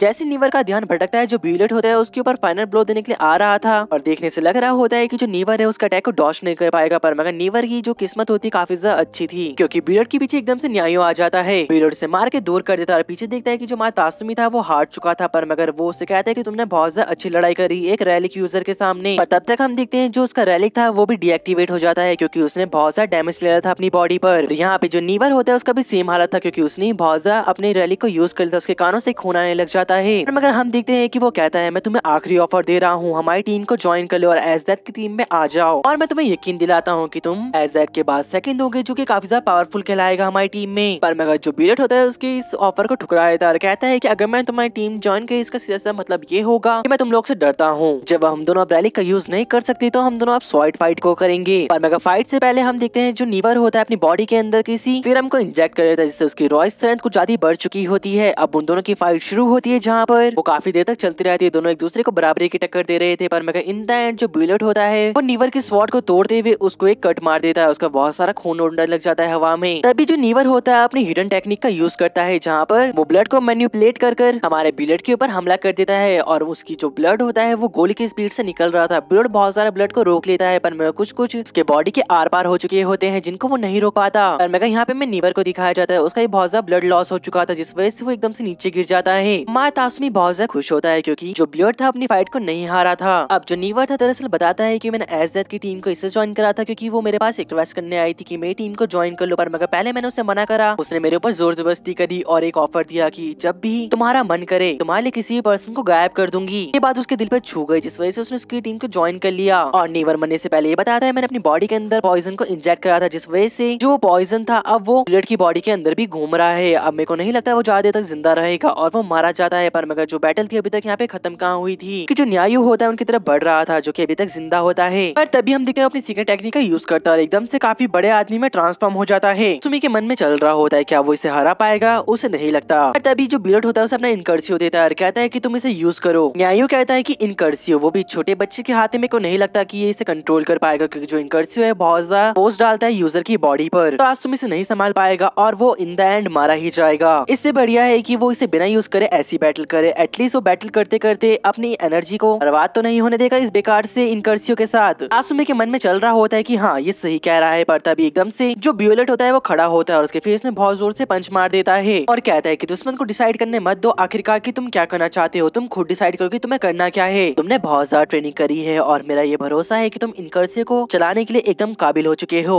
मन में चल रहा होता है कि तासुमी को मैं अभी मार देता हूँ, पर मगर ऐसा करने में मुझे मजा नहीं आएगा। और वो कहता है अगर तासुमी को इनकर्सियो को यूज करना है तो उसको उससे कॉम्पैटिबिलिटी करनी पड़ेगी। पर तभी हम देखते बिलेट बताता है कि जो कॉम्पैटिबिलिटी है दरअसल वो कुछ और नहीं एक फीलिंग है जो कि तुम्हें पहली बार किसी रैली को देख के होती है, और तासुमी को पहली बार ये रैली देख के बहुत ज्यादा अच्छा लगा था, तो मेरे को लगता है वो इसे पक्का यूज कर पाएगा। तासुमी उनकी ये बात सुनने के बाद कहता है कि ठीक है मैं इसे जरूर यूज करूंगा, और वो उसे एक्टिवेट करने लग जाता है। न्यायो कहने लग जाता है कि तुम खुद को खुद ही मार दो, इससे बढ़िया पहले मैं तुम्हें ही मार दूं। पर तभी हम देखते जो हमारा तासुमी होता है वो इनकर्सियो को एक्टिवेट करने में कामयाब रहता है और तासुमी के अकॉर्डिंग खुद को इवॉल्व कर लेता है। दरअसल जो इनकर्सियो है वो ड्रैगन टाइप डेंजर बीस्ट से बना है, जो कि किसी भी लैंड में सर्वाइव करने की शक्ति रखता है, चाहे वो लावा हो, बर्फ हो, डेजर्ट हो, उसे किसी से मतलब नहीं है, वो आराम से वहाँ सर्वाइव कर लेगा। इसी वजह से वो एक और बार इवॉल्व होता है और जो बिलेट होता है वो काफी ज्यादा खुश हो जाता है ये देखने के बाद। तभी तासुमी ये भी कहता है जो तुमने नाइट राइड के बारे में गलत गलत खबरें उड़ाई हैं उसका तुम्हें अब खामियाजा भुगतना पड़ेगा। तासुमी और न्यायु की लड़ाई खत्म होती है, जहाँ पे तासुमी न्यायु को 2 पंच के अंदर ही मार डालता है जान से। होता है उसकी आंखें बंद होने वाली होती है। तासुमी को कहता है कि अभी तुम इतने पावरफुल हो तो आगे जाके तुम तो मेरे को भी सरपास कर दोगे और मैं तुम्हारी ये जो सारी खुशियां हैं वो ऊपर से देखूंगा। अलविदा मेरे भाई। से कैसा बिलेट की मौत हो जाती है। तभी हमारा तासुमी उसकी तरफ बढ़ पाता उससे पहले ही वो दुनिया को अलविदा कहकर जा चुका होता है। तासुमी रोते हुए कहता है कि जो तुम्हारे इनकर्सियो है मैं उससे और ज्यादा ताकतवर बनूंगा और मैं जितने भी बुरे काम करने वाले लोग हैं सबको खत्म करके रख दूंगा, मैं तुमसे वादा करता हूँ। और वो रो रहा होता है बहुत ज्यादा। एक लड़की कुरोमे को दिखाया जाता है जो कि लाशों के ढेर के ऊपर बैठ रखी होती है, जहाँ पे उसकी टीम आती है और बताती है कि हमें असेंबली में बुलाया गया है वापस, क्योंकि हमें किसी और यूनिट में भर्ती किया जा रहा है। अभी हमें माइंड को दिखाया जाता है जो कि रेस्ट करते हुए काफी ज्यादा हील हो चुकी थी और पहले से काफी ज्यादा एनर्जेटिक भी। पर तभी वो बाहर आके देखती कि 4 लोग ट्रेनिंग कर रहे होते हैं। हमारा तासुमी इसलिए ट्रेनिंग कर रहा होता है जो इनकर्सियो है वो कुछ ज्यादा पावरफुल है और वो काफी ज्यादा ड्रेन करता है स्टेमिना को, इसी वजह से उसे अपनी मसल्स पे भी ध्यान देना है और अपने स्टेमिना पे भी। और जो ल्यूबोक होता है वो इसलिए ट्रेन कर रहा होता है उसे ग्रुप में मेलनेस को बनाए रखना है। तभी जो हमारी लेजेंडा होती है वहाँ पे आती है और कह रही होती है कि मैं हेडक्वार्टर जा रही हूँ ताकि मैं सारे जो रेलिक है मिले हुए एसजेड के सबऑर्डिनेट से उन्हें जमा करवा सकूं। मेरे अब्सेंस में जो अकामे है वो यहाँ की लीडर रहेगी, पर मगर जो रियल रीजन है वो ये है कि मैं चाहती हूँ जो हमारे नाइट राइड है उसमें कुछ और पर्सन को भर्ती करना है, क्योंकि हमारी संख्या बहुत ज्यादा कम हो चुकी है हमारे 2 दोस्तों को खोने के बाद। जो हमारा तासुमी होता है उसके मन में चल रहा होता है कि वो इस सब इसलिए कर रहे हैं क्योंकि मैं बहुत ज्यादा कमजोर हूँ, मैं बिलेट को भी नहीं बचा पाया। पर मगर हम देखते हैं कि वो उसके मन को पढ़ लेती है और कहती कि नहीं तुम गलत समझ रहे हो, तुम्हें ये दिखाई नहीं दिया कि हमने एसजेड के 3 सबसे ताकतवर सबऑर्डिनेट्स को मार दिया है जिनके हाथों हजारों या फिर लाखों लोगों की जाने जा सकती थी। नाजिंडा जाने से पहले ये बता बताती है कि जो ब्यूलेट है उसने मुझे एक बार कहा था कि अभी तुम कमजोर हो पर मगर एक दिन ऐसा आएगा कि तुम उसे सरपास कर दोगे, और वो इस दिन को देखना चाहता था। जब ब्यूलेट मर रहा था उसने तब भी उसे ये कहा था कि तुम एक दिन मुझे सरपास जरूर करोगे। नाजिंडा जाते हुए कहती है खुद पे भरोसा रखना और ऐसे खुद को और ज्यादा ट्रेन करते रहना। यहाँ पर हमें एजेड को दिखाया जाता है जो कि अपने सबऑर्डिनेट की ग्रेव में आ रखी होती है और कहती है तुम लोगों ने बहुत ज्यादा अच्छा काम करा पर मगर मेरे को अब और नए रेलिक यूजर को ढूंढना पड़ेगा। हमें उसकी टीम के पहले रेलिक यूजर को दिखाया जाता है, इसका नाम है वेब, जो कि कंट्री साइड से आता है और उसके फैमिली फिशरमैन है। दूसरा मेंबर पॉल्स होता है जो कि अपनी शकल से काफी ज्यादा खतरनाक लग रहा था। इस देख के एकदम से वेब दूसरी कुर्सी में बैठ जाता है डर के मारे, और जो पॉल्स होता है उसे घूरता चला जा रहा था। तीसरी पर्सन है कुरोमे जो कि बस अपने स्नैक के पीछे ही पड़ी रहती है, अगर उसको स्नैक किसी ने खा लिया तो वो उसकी जान लेने के लिए भी तैयार है। तीसरी मेंबर है सेरियो जो कि अपने साथ एक आदमी को लेकर आई होती है जिसका नाम है डॉक्टर स्टाइलिश, और सबसे आखिरी में लास्ट पर्सन का नाम होता है रेन। पर मगर गाइस वो कहावत है ना, किसी किताब को कभी भी उसके कवर को देख के जज नहीं करना चाहिए। ऐसा ही है हमारा पॉल्स है जो कि बहुत ज्यादा शर्मिला आदमी है। वो सभी को चाय ऑफर करता है, तभी हम देखते हैं कि वहाँ पे एज़ेथ भी आ चुकी होती है जो कि अलग ही ग्रीटिंग करती है अपने मेंबर्स से, और वो अपनी टीम का नाम रखती है येगर्स। और वो शाम को एम्परर से मिलने के बाद डिनर करती है जहाँ पे एज़ेथ को पता चलता है उनके पास एक रेलिक बच चुका है जो किसी और का नहीं शैली का है, उसका नाम है एस्ट्रैक। अगर उनको इसका यूजर नहीं मिलता है तो पीएम ओनेस्ट से खुद अपने पास रख लेगा। अगले दिन हमें दिखाया जाता है जो हमारा तासुमी होता है पहली बार कैपिटल के सीक्रेट बेस में आया था, और उसे यहाँ पे आने के बाद ये पता चलता है जो माइन है वो वांटेड लिस्ट में आ चुकी है अब तक। तभी सब लोग हम देखते हैं कि न्यू टीम के बारे में बात करने लग जाते हैं, और हमारा तासुमी पूछता है आखिरकार जो एज़ेथ है वो इतनी ज्यादा ताकतवर क्यों है और खतरनाक भी। लियू बॉक्स समझाते हुए कहता है कि मैं तुमको एक एग्जांपल बताता हूँ। साउथ वेस्ट का एक ट्राइब था जिसने कुछ टाइम पहले विलियन कर दिया था, यानी कि उन्होंने जंग के ऐलान कर दिया था, और वो लोग केवल 10,000 थे। इसके चक्कर में गवर्नमेंट ने 1 लाख सैनिकों को भेजा, पर मगर वहाँ की एकदम खराब स्थितियों को सैनिक नहीं झेल पाए और वो सब लोग हार गए उन 10,000 लोगों के सामने। इसको देखने के बाद कैपिटल ने जनरल एज़ेथ और जनरल नेजिंडा को भेजा। दरअसल जो नेजिंडा है वो पहले आर्मी का हिस्सा रह चुकी है। जो एज़ेथ थी उसने अपनी फ्रीजिंग पावर का यूज करके सब कुछ फ्रीज कर दिया, और जो बचे कुछ लोग थे उन्हें इतना टॉर्चर करा कि उन्होंने खुद की जान ले ली। पर मगर एज़ेथ ने उनके लीडर को छोड़ दिया ताकि वो कभी ठीक हो जाए तो वो एज़ेथ से रिवेंज लेने आए, और एज़ेथ को लड़ाई करने में और ज्यादा मजा आएगा। और नाजिंडा को ये बिल्कुल भी पसंद नहीं आया, जिस वजह से उन्होंने उसकी स्क्वाड को छोड़ दिया। लियो ने कहती कि तुमने ठीक कहा, जब मैं उसके ऊपर नजर रख रखी थी मेरे इंस्टेंट ने मेरे को उसके ऊपर हमला करने से मना करा, अगर मैं करती तो शायद मेरा पता नहीं क्या हाल होता। लियो को बता रहा होता है एज़ेथ ने एक मार्शल आर्ट टूर्नामेंट को रखा है जिसके विनर को कैश प्राइज मिलेगा, अगर तुम इसमें पार्टिसिपेट करते तुम एज़ेथ के बारे में जान भी लोगे और अपने गाँव में जीते हुए पैसे भिजवा भी सकते हो। यहाँ पे जो पीएम ओनेस्ट होते हैं और जो एम्परर गोते होते हैं वो एज़ेथ के दिए हुए लेटर को पढ़ रहे होते हैं जहाँ पे उसने लिखा था कि मुझे कैसा लड़का चाहिए। पहला पॉइंट कि उसके अंदर पोटेंशियल होना चाहिए, दूसरा पॉइंट वो फेयरलेस एंड डेंजर बीस्ट को हर्ट कर सके, थर्ड पॉइंट कि वो कैपिटल से बाहर पला बड़ा होना चाहिए एकदम एज़ेथ की तरह, फोर्थ पॉइंट वो एज़ेथ से यंग हो ताकि एज़ेथ उसे कंट्रोल कर सके, और फिफ्थ पॉइंट जो उसकी स्माइल है वो इनोसेंट होनी चाहिए। एम्परर गोते कहते हैं कि मेरे को लगता है ऐसा लड़का ढूंढ पाना एकदम नामुमकिन है। अगले दिन हमें दिखाया जाता है तासुमी टूर्नामेंट पे हिस्सा लेता है, धीरे धीरे करते करते वो फाइनल तक पहुंच चुका होता है अपनी एक एक लड़ाई को जीत जीत कर, जहाँ पे हमारा तासुमी फाइनल अपोनेंट को हराता है और अपने दोस्तों की तरफ देखते हुए एक इनोसेंट सी स्माइल करता है और कहता है कि मैं जीत गया। तो एज़ेथ होती है उसकी स्माइल देखने के बाद बहुत ज्यादा उससे इंप्रेस हो चुकी होती है और ब्लश करने लग जाती है, जहाँ पे थोड़ी देर बाद वो तासुमी के पास जाते हुए कहती है कि तुमने बहुत ज्यादा अच्छी फाइट करी हो। तासुमी कंधे पे हाथ रखती है, तासुमी को गुस्सा भी आ रहा था पर मगर वो डर भी रहा था उससे क्योंकि एज़ेथ के सर्वेंट ने लियोबो को मारा था। पर तभी एज़ेथ उसके गले पे एक चैन को पहनाती है, उसे घसीटते हुए लेके जाने लग जाती है और कहती है कि आज से तुम मेरे हुए। ये जो सारी बात होती है यहाँ पर लियो ने सभी को बता रही थी कि उसके साथ क्या हुआ। जो आसा में होती है वो कहने लग जाती है कि हम अपने एक और मेंबर को नहीं खो सकते, पर मगर उन्हें ये पता होता है जो उनका अपोनेंट है वो बहुत ज्यादा पावरफुल है, अगर उनके साथ ऐसे फाइट करी तो उनका हारना पक्का है। पर मगर उनके दिमाग में चल रहा होता है हम अपने एक और साथी को नहीं खो सकते। यही दूसरी तरफ हमें दिखाया जाता है जो एज़ेथ होती है अपनी टीम ये करके फर्स्ट मिशन को हमारे तासुमे को भी दिखा रही होती है और कहती है कि अगर इनमें से किसी को कुछ हो गया तो तुम हमारे बैकअप मेंबर रहोगे। पर मगर जो तासुमी होता है वो शेरू को देख के बहुत ज्यादा गुस्सा हो जाता है क्योंकि शेरू ने शैली को मारा था, पर मगर वो कुछ नहीं कर सकता, इस वजह से वो थोड़ा शांत रहता है। हमारा तासुमी सोच रहा होता है क्या मैं ऐसे निकल जाऊं, और जैसे वो ट्राई करता है एकदम से जो एज़ेथ होती है उसका हाथ को पकड़ लेती है और कहती है कि तुम मेरे से कभी दूर नहीं जा सकते। यहाँ पे हमें सभी की पावर लेवल को दिखाया जाता है। शेरू के पावर लेवल के बारे में तो हम जानते हैं, पर मगर उसे अपनी बॉडी में कुछ और अपग्रेड्स करवाए होते हैं। यहाँ पे हमें कुरोमे और वेव के पावर को भी दिखाया जाता है। फॉल्स का पावर होता है फ्लेम थ्रोवर, और जो रन होता है उसका रिलिक की पावर ये थी कि उसकी 2 एंजल की विंग आ जाती हैं, जो कि इस टाइम वो पूरा एंजल की तरह दिखाई दे रहा था। उन सब की पावर को देखने के बाद तासुमी कहता है कि इन्हें हराना बिल्कुल आसान नहीं होने वाला। ऐसे तासुमी की तरफ देखते हुए कहने लग जाती है कि तुम चिंता मत करो, मैं तुमको खुद पर्सनली ट्रेन करूंगी। तासुमी कहते हैं कि मेरे को इतना नहीं लगा था कि तुम इतनी काइंड होगी। एज़ेथ कहती है कि तुम्हें क्या लगा था कि मैं कैसी होंगी, जो वाली फीलिंग है मेरे अंदर ये पहली बार आई है तुमको लेकर। तासुमी के मन में चल रहा होता है कि मैं एज़ेथ को ही नाइट रेड में ज्वाइन करवा लूंगा, और वो काफी ज्यादा खुश हो रहा होता है। हमें रात के सीन को दिखाया जाता है, एज़ेथ नहा रही थी और नहाने के बाद वो तासुमी के रूम में आती है और कहती है तुम्हें कैसा लग रहा है, पर मगर तासुमी पूछता है क्या मैं क्या बोलूं, पर मगर मैं तुमसे क्वेश्चन पूछना चाहता हूँ क्या तुम मेरे को सच में पसंद करती हो और इतना बोलते साथ जो इज्जत होती है उसे किस कर लेती है और वो अपना आगे मूव कर पाती, पर मगर तासुमी घबराने लग जाता है। एकदम से कहता है कि तुम नाइट्रेट को ज्वाइन करोगी और उसे सारी बातें बता देता है। जो कैपिटल कोर है वो करप्ट होता जा रहा है, यहाँ के लोग करप्ट हो चुके हैं और बाहर के लोगों के ऊपर वो ध्यान नहीं देते। पर मगर ऐसे होती है वो कहती है कि मैं अपने प्रिंसिपल को नहीं बदल सकती, इसके लिए मेरे को माफ कर देना। अब हम लोग सो जाते हैं। यहाँ पर हम देखते तासुमी कहता है ठीक है मैं सोफा में जाके सोता हूँ। एकदम से इज्जत उसे ऐसा करने से मना करती है, कहती कि मेरे ही साथ सो जाओ ना। तासुमी डर रहा होता है पर मगर इज्जत उसे बताती कि आज रात में कुछ नहीं करने वाली, पर मगर कल का मैं तुम्हें प्रॉमिस नहीं कर सकती। ताइची कहने लग जाते तो रुको मैं नहा कर आता हूँ, पर मगर वो कहती कि अगर तुमने भागने का ट्राई करा तो मैं बता दूं तुम्हारी जो सजा होगी उससे मौत होगी। तासुमी याद करता है कि रूम में आने से पहले इज्जत ने मेरे को अपनी पूरी टीम में से इंट्रोड्यूस करवाया था और कहा था कि वो मेरी गर्लफ्रेंड है और हमारे रिलेशनशिप के बारे में वो थोड़ी एडवाइस लेना चाहती है। जहाँ पर जो बॉस होता है बताता है कि मैं 6 साल से मैरिड हूँ तो मैं तुम्हें थोड़ी एडवाइस दे सकता हूँ। तो परसिस्टेंसी होती है सबसे ज्यादा मैटर करती है शादी में, इसलिए जो इज्जत होती है वो भी कहती है कि मैं हार नहीं मानूंगी और आखिर तक मैं तुम्हारे ऊपर ट्राई करूंगी और तुम्हें अपना बनाकर रहूंगी। अगले दिन हमें दिखाया जाता है ज़ॉम्बी तासुमी को, जहाँ पे उसको कल रात नींद नहीं आई थी और उसको यही डर लग रहा था कि इज्जत अब उठेगी और उसका गला घोट के मार डालेगी। मगर एकदम से हमारा लड़का देखता है कि जो कुरोमे होती है वो अकामे की तरह लग रही होती है थोड़ा थोड़ा, और वो उससे हिम्मत करके पूछता है जो वांटेड लिस्ट वाली अकामे है क्या वो तुम्हारी कुछ लगती है। वो बताती है कि हाँ वो मेरी बड़ी बहन है, पर मगर उसने एम्पायर को धोखा दिया है। तभी वहाँ पे इज्जत आती है और बताती है कि हम कुछ दिनों के लिए हंटिंग पे जा रहे हैं एक माउंटेन में और वहाँ पे हम डेंजर बीस्ट को हंट करेंगे, तो ये कह लो कि वो तुम्हारी ट्रेनिंग का एक हिस्सा होगा। तभी इज्जत बताती है कि एक तरफ जाएंगे कुरोमे और मैं, दूसरी तरफ जाएंगे तासुमी और वेव, पर मगर तासुमी तुम चिंता मत करो रात को तुम मेरे ही साथ सोओगे, क्योंकि रात को हाई लेवल के डेंजर बीस्ट अपीयर होते हैं और उसके मन में चल रहा होता है कि मैं अपनी पावर्स को दिखाकर तासुमी को इम्प्रेस कर लूंगा और अपना बना लूंगी। और ये सब कुछ एक गेट के बाहर डॉक्टर स्टाइलिश सुन रहा होता है, उसके दिमाग में कुछ चल रहा था। यहाँ पर वेव और हमारा तासुमी पहाड़ में चलते बातें कर रहे होते हैं, पर तभी उनके सामने काफी सारे डेंजर बीस्ट आ जाते हैं ट्री वाले। एकदम से हम देखते हैं हमारा लड़का मौका देख के अपने इनकर्सिव रैली को यूज करके वहाँ से निकल चुका होता है, पर मगर वेव के दिमाग में चल रहा था अगर तासुमी नहीं मिला तो ऐसा तो उसे रात को मारे डालेगी, इसलिए वो अपने रैली ग्रैंड जेरेंट का यूज करता है। और दरअसल जो ये ब्लेड है ये भी एक आर्मर टाइप वेपन है, जहाँ पर वो उसका यूज करके एकदम से तासुमी के करीब आ जाता है। तासुमी को लगता है कि वो एकदम सेफ है, पर मगर तभी वेव उसके ऊपर हमला कर देता है। पर मगर वेव को ये नहीं पता होता कि इसके अंदर तासुमी है, लेकिन उसको तो इतना पता होता है कि इसके अंदर द नाइट्रेट का कोई मेंबर है जिसको कि उसे खत्म करना है, जिस वजह से वो कहते हैं कि मैं अपनी पूरी ताकत का इस्तेमाल करूंगा। यहाँ पे वेव यही बताते हैं जो इनकर्सिव है वो ग्रैंड जेरेंट का एक प्रोटोटाइप था। तभी हमारा तासुमी वहाँ से निकलते हुए कहते हैं कि मुझे नहीं पता कि ये वेव है या कोई और, पर मगर मुझे यहाँ से निकलना होगा क्योंकि मेरे को इज्जत के हाथ फिर से नहीं लगना। पर तभी हमें दिखाया जाता है जो वेव होता है उसे एकदम से पकड़ लेता है। इसकी स्पीड कुछ ज्यादा होती है जो कि तासुमी के लिए कहीं ज्यादा थी, और वेव उसे एक दीवार में घुसाते हुए कहता है जो नाइट्रेट है वो पापी है जो कि दूसरों को मारते हैं जान से, उनके लिए दूसरे लोग सिर्फ एक खिलौने की तरह है जिनकी जान का उनके सामने कोई भी महत्व नहीं है, ऐसे लोगों को मैं नहीं छोड़ूंगा। तासुमी कहने लग जाता है कि तुमने ठीक कहा, हम लोगों को मारते हैं पर मगर हम अच्छे लोगों को बचाते भी हैं और हम बिल्कुल भी इविल नहीं है। पर मगर तभी उसे बुलेट की बात याद आती है कि अपने दिमाग को हमेशा ठंडा रखना, और ऐसे करते साथ वो एकदम से फिर से निकलने लगता है, लेकिन हवा में बुलेट आता है और उसको बहुत जोर से किक मारता है और हमारा तासुमी पानी के अंदर जाके गिरता है। तासुमी इनविजिबिलिटी का यूज करता है और वेव से बच के निकल चुका होता है, पर मगर अब तक इनकर्सिव आर्मर बहुत ज्यादा डैमेज ले चुका था जिस वजह से वो गायब हो जाता है। और हमारा तासुमी बेहोश होते हुए कहता है कि अगर जो वेव की औलाद थी वो मेरे बिना आर्मर के लगती तो मैं वहीं पे मारा जाता। तभी उसके सामने एक डेंजर बीस्ट आ जाता है। हमारा तासुमी कोई भी हालत में नहीं होता कि वो उससे लड़ सके, वो हार मान के अपनी मौत को स्वीकार कर लेता है। पर तभी वहाँ पर अकामे आ जाती है जहाँ पे वो डेंजर बीस्ट की गर्दन उड़ाते हुए कहती है कि मैंने तुम्हें कहा था ना कि हर बारी मैं तुम्हारे साथ ही रहूंगी। तासुमी इमोशनल होते हुए कहते हैं कि हाँ मेरे को तुम्हें देख के बहुत ज्यादा अच्छा लगा, और उनकी बातें और आगे बढ़ पाती वहाँ पे ल्यूबोक आता है, वो उन दोनों को उठा के वहाँ से भागने लग जाता है। कहता है कि बाकी की बातें हम घर जाने की बात करेंगे। तभी ल्यूबोक बता रहा होता है कि तुम्हारे जाने के बाद मैं यहाँ पे सिर्फ अकेला लड़का रह गया था जो कि मेरे हारम के लिए तो मस्त बात थी, पर मगर मेरे को तुम्हारी याद आ रही थी। अकामे तासुमी के कान में बताती है दरअसल ल्यूबोक को तुम्हारी बहुत ज्यादा चिंता हो रही थी, वो हर बार ये पूछता कि हम उसे कब रेस्क्यू करने जा रहे हैं। यहाँ पर हमें वेव को दिखाया जाता है, उसको इज्जत एक अलग ही पनिशमेंट दे रही होती है और कहती है कि तुमने ना ही मेरे प्यार को जाने दिया बल्कि तुमने एक नाइट्रेट के मेंबर को भी जाने दिया, ये गलती तुमसे कैसे हो गई। इस बार तो मैं तुम्हें जाने दे रही हूँ, पर मगर अगली बार ऐसा कुछ हुआ तो याद रखना तुम जान से मारे जाओगे, पर मगर याद रखना जो सजा होगी वो बहुत ज्यादा खतरनाक होगी। तभी जो शेरियो होती है वो वापस आ जाती है और कहती है कि मैंने तासुमी को बहुत जगह ढूंढा पर मगर वो मेरे को कहीं पे नहीं मिला। पर तभी जन पूछता है कि अगर तासुमी सामने आया एक एनिमी के तौर पर तो हम क्या करेंगे। इज्जत कहती है कि पर मगर मैं उससे भी बहुत ज्यादा प्यार करती हूँ, पर मगर मेरे कॉमरेड्स की जिंदगी बहुत ज्यादा मायने है, लेकिन अगर तुमसे उसको जिंदा पकड़ा जाए तो उसे जिंदा पकड़ना, वरना जो तुम कर सकते हो तुम वो करना। यहाँ पे हमारा तासुमी सभी को बता रहा होता है येगर्स की पावर के बारे में, और वो अकामे को कुरामे के बारे में बताता है कि वो उससे काफी ज्यादा नाराज हो रखी है। अकामे बताती कि मैंने कुरामे को कहा था कि वो मेरे साथ चले, पर मगर उसने मुझे मना कर दिया और उसकी नजर में मैं बहुत बड़ी धोखेबाज बन चुकी हूँ। पर मगर तासुमी बताता है जो येगर्स है वो तो अलग लेवल पे है ही, लेकिन जो इज्जत है वो कहीं उनसे सुपीरियर है और उसे हराना लगभग नामुमकिन है। अकामे कहने लग जाती कि तुमने ठीक कहा, पर मगर इज्जत के पास भी एक दिल है और उसके पास भी हमारी तरह एक पल्स है, अगर उसको डिस्ट्रॉय कर दिया तो वो कहाँ बचेगी। और उसी रात को हमें डॉक्टर स्टाइलिश को दिखाया जाता है जो कि अपनी एक अलग ही टीम के साथ द नाइट्रेट के हाइड आउट पे आ चुका होता है। पर मगर द नाइट्रेट के सारे मेंबर तासुमी के वापस आने की खुशी में पी के टुन हो रखे होते हैं। पर मगर जो लियोने होती है बस वही होश में थी। जैसे लियोने बाहर आती है वहाँ पर कोई पर्सन आता है और उसे मार डालता है और डॉक्टर स्टाइलिश को वो लड़की बता रही होती है जिसके बहुत बड़े कान होते हैं। ये सुनने के बाद डॉक्टर स्टाइलिश अपनी पूरी टीम को द नाइट्रेट के बेस में हमला करने के लिए भेज देता है, जहाँ पे लियोबो को पता चल जाता है कुछ पर्सन उसकी तरफ बढ़ रहे हैं। वो अपने वायर्स का यूज करके एनिमी को कैप्चर कर लेता है। पर अगर हम देखते हैं कि वो उसे मार नहीं पा रहा होता और एनिमी उसकी तरफ बढ़ता है, उसके चंगुल से आजाद हो जाता है, जहाँ पे लियोबो अभी तक काफी ज्यादा हैरान हो चुका था कि वो अपनी गर्दन को कैसे घुमा पा रही है। पर तब तक जो लियोबो होता है अपनी वायर्स का यूज करता है, खुद को बचा लेता है और उस पर्सन को मार डालता है। पर मगर यहीं पे लड़ाई खत्म नहीं होती। लियोबो के पीछे कहीं ऐसी 100 लोग और पड़ रखे होते हैं, लेकिन तब तक वहाँ पे अकामे पहुंच चुकी होती है जो कि अपने स्वॉर्ड के एक ही स्विंग में सभी को मार डालती है। और वहाँ पर डॉक्टर स्टाइलिश का एक और आदमी तो भी पहुंच चुका होता है और वो कहने लग जाता है कि मेरे को अकामे तुम्हारे साथ डुअल करना है और एकदम से वो अकामे के ऊपर हमला कर देता है। और लियोबो अकामे की मदद ना कर पाए इसकी वजह से उसके सामने 2 बड़े सोल्जर्स को भेज दिया जाता है। यहाँ पे मातासु में इन कर्सियों का यूज करके बाहर आता है और सभी को ठिकाने लगा रहा होता है। पर तभी उसके सामने डॉक्टर स्टाइलिश का एक और आदमी काकुसा आ जाता है जो कि शैली के एक्सटेक्स को यूज कर रहा होता है। इसे देखने के बाद हमारे तासुमी को बहुत ज्यादा गुस्सा आ जाता है। वो सीधा उसके ऊपर हमला करता है पर मगर वो आदमी तासुमी की स्वॉर्ड को बीच से काट देता है। तासुमी मारा जाता है अगर वो ठीक टाइम पे खुद को डॉच न करवाता तो। यहाँ पर जो डॉक्टर स्टाइलिश होता है वो कहता है कि मेरे बहुत सारे सोल्जर्स मारे गए पर मगर चिंता किसे है, ये लोग एक मुजरिम है जो कि सिर्फ मेरे एक्सपेरिमेंट के लिए बने हैं। इनकी तरह मेरे पास अभी हजारों पड़े हैं। यहाँ पे हमारा तासुमी काकुसा के सामने बहुत ज्यादा स्ट्रगल कर रहा होता है पर तभी उसके पीछे माइन आ जाती है और कहती है कि इसे मैं संभालती हूँ। और एक्सटेक को देखने के बाद जो माइन होती है वो काकुसा के ऊपर एक अटैक करती है और एक ही अटैक में वो मारा जाता है और एक्सटेक को अपने हाथ में पकड़ के रोने लग जाती है। यहाँ पे वो लड़की बताती है कि डॉक्टर काकुसा ही मारा जा चुका है और उसके साथ कई सारे सोल्जर हमारे मारे जा चुके हैं जो कि काफी ज्यादा पावरफुल थे। पर मगर तभी इतने में वहाँ पे नाचिंटा आ चुकी होती है जो कि डेंजर बीस्ट अरमांडा के ऊपर उड़ते हुए आ रही थी और उसके पास अपनी टीम के 2 नए मेंबर भी होते हैं। उसे देखने के बाद डॉक्टर स्टाइलिश कहते हैं लगता है कि मुझे मैदान में उतरना पड़ेगा। यहाँ पे अकामे टोबी के एक हाथ को काट देती है पर मगर वो मरता नहीं क्योंकि उसने बॉडी को अपग्रेड करवा रखा होता है और वो अकामे के ऊपर अटैक कर पाता है उससे पहले हमारा लड़का उसे पीछे से मार देता है और कहते हैं कि लड़ाई को हमें जल्दी खत्म करना होगा। टोबी मरने से पहले अकामे से पूछता है कि तुम्हें पता है आखिरकार मैं क्यों हारा और मैं अब क्यों मर रहा हूँ। बताती है क्योंकि जो तुम्हारे अटैक थे वो कुछ ज्यादा पावरफुल थे और एकदम प्रिसाइज भी। पर मगर तुम्हारे अंदर एक चीज की कमी है कि तुम अपने आसपास नहीं देखते और उसकी गर्दन को काट के मार डालती है। यहाँ पर जमाइन होते नाजिंडा के बारे में बात कर रहे थे और अपने गार्ड को पूरी तरीके से डाउन कर देते हैं और जिस पर्सन ने लियोने को मारा होता है वो माइन के ऊपर हमला कर देता है और कहते हैं कि अब तुम भी मरोगी। पर तभी एकदम से लियोने आ जाती है उसके फेस में किक कर देती है और कहती है तुझे क्या लगा तू मेरे को मार सकता है, तेरे अटैक से मैं बेहोश जरूर हो गई थी पर मैं मेरे रेलिक ने मुझे बचा लिया। और हम देखते हैं कि उसकी गली को चौक करके उसे मार डालती है और बताती है सभी को जो मेरा रेलिक है उसका हीलिंग रेट कुछ ज्यादा हाई है जिस वजह से मैं बहुत जल्दी हील हो जाती हूँ। लेकिन तभी हमें दिखाया जाता है जो बहुत सारे सोल्जर आते हैं उन्हें आपस में घेर लेते हैं लेकिन सभी के सभी द नाइट्रेट के मेंबर नीचे गिरने लग जाते हैं। लेकिन तासुमी को छोड़कर डॉक्टर स्टाइलिश बताते हैं इसको पैरालाइज पॉइजन कहा जाता है, तुमने अभी आर्मर पहन रखा जिस वजह से तुम्हारे ऊपर इसका असर नहीं हुआ। सारे लोग बड़ा स्ट्रगल करके खड़े हो रहे होते हैं लेकिन तभी हमें दिखाया जाता है कि वहाँ पे द नाइट्रेट का नया मेंबर सुजानो आ जाता है जो कि शायद सोल्जर को मारता चला जा रहा था। इसे देखने के बाद जो डॉक्टर स्टाइलिश होता है बचे हुए सोल्जर खुद ही ब्लास्ट करवा देता है लेकिन जो सुजानो होता है उसकी बॉडी इससे काफी डैमेज ले चुकी थी और उसकी बॉडी के चिथड़े उड़ चुके थे। लेकिन थोड़ी देर बाद वो खुद ही रिजनरेट कर जाता है अपनी बॉडी को क्योंकि दरअसल जो ये लड़का है ये खुद ही एक रैलिक है जो कि ह्यूमनॉइड रैलिक कहलाता है। तभी नाजिंडा सुजाना को ऑर्डर देती है कि जो ये डॉक्टर है इसे मार डालो और इसके साथियों को भी। डॉक्टर के पास अब कोई और रास्ता नहीं बच चुका होता जहाँ पे अपनी बॉडी के अंदर एक ड्रग को इम्प्लांट कर देता है और वो खुद ही एक डेंजर बीस्ट बन चुका था जो कि काफी ज्यादा बड़ा होता है और अपने दोस्तों को खा के वो अपनी और ज्यादा पावर को बढ़ा देता है। तभी जो डॉक्टर स्टाइलिश होते हैं सभी के ऊपर अटैक करना शुरू कर देते हैं। सुजाना भी उसे काफी बड़ी मुश्किल से रोक पा रहा था पर मगर हम देखते हैं कि सभी लोग अपना टीम वर्क करने लग जाते हैं जहाँ पे हमारा तासुमी हमारी अमाने को उठा के लेके जाता है और कहते हैं कि इसकी तुम स्किन पे कट लगा दो ये बाद में खुद ही मारा जाएगा। पर मगर हम देखते हैं उसकी स्किन इतनी टाइट होती है कि वो उसे काट ही नहीं पाती। माइन होती है और बाकी लोग होते हैं वो उसके पास साइड से हमला करते हैं जहाँ पे उसका ध्यान भटक जाता है और हमारी अकामे डॉक्टर स्टाइलिश के पास पहुंच के उसकी गर्दन को कट कर देती है और डॉक्टर इससे मारे जाते हैं। हमें उनकी टीम की नई मेंबर को दिखाया जाता है इसका नाम चेल्सिया होता है। अब वो लोग सभी अरमांडा में बैठकर मार्ग आइलैंड की तरफ निकल जाते हैं जो कि उनकी नई लोकेशन होने वाली है बेस की। वहाँ पे पहुंच जाने के बाद वो अरमांडा को वापस भेज देते हैं। यहाँ पर हमें दिखाया जाता है जो हमारी माइन होती है उसकी चेल्सी से बिल्कुल ही नहीं बन रही होती पर मगर जो चेल्सी है ये काफी ज्यादा ताकतवर लड़की है और इसने अभी तक अकामे जितने या तो यूं कह लो उससे ज्यादा लोगों को मार चुकी है। मगर जो सुसानो है वो एक ह्यूमनॉइड रेलिक है। तो गाइस आपने इस एनिमे में एक चीज तो नोटिस करी होगी इसमें काफी सारे जो नाम है वो नारुतो और बाकी के एनिमे से लिए गए हैं। ये देख के अच्छा लगता है जो ओजी एनिमे है उनसे बहुत सारे एनिमे इंस्पायर होके अपने कैरेक्टर्स के नाम उनके नाम पे दे देते हैं। अरे मेरे को माफ करना मैंने पका दिया आप लोग को। चलो वापस से एनिमे में चलते हैं अपने। जो सुसानो होता है उसे बनाया गया था बॉडीगार्ड रेलिक की तरह।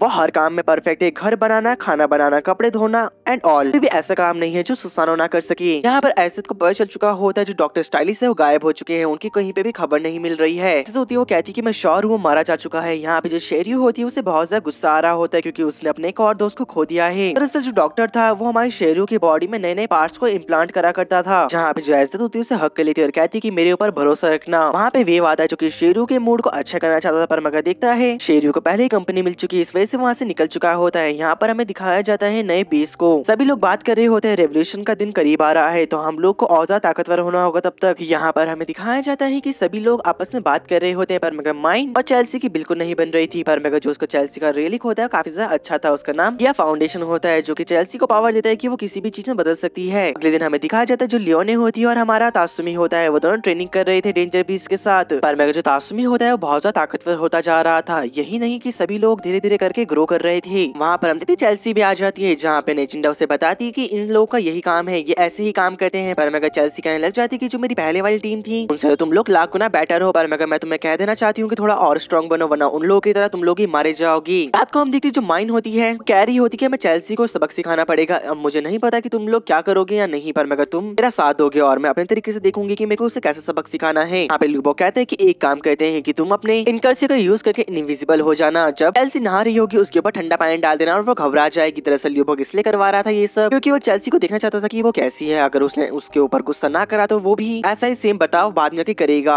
तभी जो तासुमी होता है वो जाता है और इनकर्सियों से वो इनविजिबल हो जाता है और आगे बढ़ते हुए पानी का बकेट उठाता है और कहते हैं कि ये करना सही होगा। पर तभी वो देखता है कि वो और कोई नहीं वो सुसानो होता है। वहाँ पर चेल्सी नहीं होती। सुसानो से कहने लग जाता है कि तुम एक मेरी बात याद रखना, जो इनकर्सियो है इनविजिबल तो हो सकता है पर मेरे को जो उसकी प्रेजेंस है उसे छुपाना बहुत ज्यादा मुश्किल हो जाता है। हम देखते हैं दरअसल वो सुसानो नहीं होता, वो चेल्सी ही होती है जिसने सुसानो का रूप ले रखा था और हमारा लड़का उससे माफी मांगते हुए कहता है मुझे माफ कर देना। चेल्सी कहती कि नहीं नहीं कोई बात नहीं, मैं तुम लोग के ऊपर इतना सख्ती इसलिए बरता रही हूँ क्योंकि जो मेरी पुराने वाली टीम थी वो सारी मारी जा चुकी थी और मैं उसकी एक लास्ट सर्वाइवर बची हूँ। लेकिन तभी चेल्सी उसके ऊपर पानी डालते हुए कहती है कि याद रखना अगली बार तुमने झांकने की कोशिश करी तो मैं तुम्हारे उसको काट डालूंगी और तुम जिंदगी भर नल्ले मरोगे। अगले दिन जो एज़्ज़त होती है और रन होता है वो दोनों मार्केट में निकले थे और एज़्ज़त हमारे तासुमी को ही ढूंढ रही होती है। ये बात को रन समझ जाता है। तभी रन कहता है जो हमारी आर्मी है उसमें कुछ लोग ऐसे हैं जो तासुमी की तरह दिखाई देते हैं, हम उनको ट्राई कर सकते हैं आपके लिए। एज़्ज़त कहने लग जाती है कि नहीं तासुमी सिर्फ एक है, उसका कोई और सब्स्टिट्यूट नहीं हो सकता। रन कहने लग जाता है अपने मन के अंदर एज़्ज़त बहुत ज्यादा पावरफुल है, उसमें तो कोई शक नहीं है, पर मगर पावरफुल होने के साथ साथ वो एक बेवकूफ भी है और मेरे को इसके ऊपर थोड़ा और नजर रखनी होगी। यहाँ पर हम देखते हैं कि जो एज़्ज़त होती है उसने तासुमी को काफी दिनों से नहीं देखा था, उसका दिल बेचैन हुए जा रहा था और कहते हैं कि तासुमी आखिरकार तुम हो कहाँ पर। हमें तभी दूसरी तरफ माइन के सीन को दिखाया जाता है जहाँ पर कुछ लोग वहाँ पे माइनिंग कर रहे थे पर मगर वहाँ पे बहुत सारे डेंजर बीस्ट आ जाते हैं जो कि उन लोगों को कच्चा ही चबा देते हैं। और एक पर्सन कह रहा होता है कि काफी दिनों से मैं कैपिटल नहीं गया हूँ और मेरे पास तो अब खिलौने भी आ चुके हैं मेरे कुछ, तो चलो अब कैपिटल चल के उसे भी तबाह कर दिया जाए। तो गाइस हमारा पार्ट फर्स्ट में यहीं पे खत्म करता हूँ। अगर इस वीडियो में अच्छा रिस्पॉन्स आया तो मैं इसका पार्ट 2 जरूर लेके आऊंगा। अभी आप लोग के ऊपर बात है कि आपको पार्ट 2 देखना है या फिर नहीं। तो हम मिलते हैं अगली वीडियो में, तब तक के लिए बाय बाय दोस्तों और सायोनारा गाइस।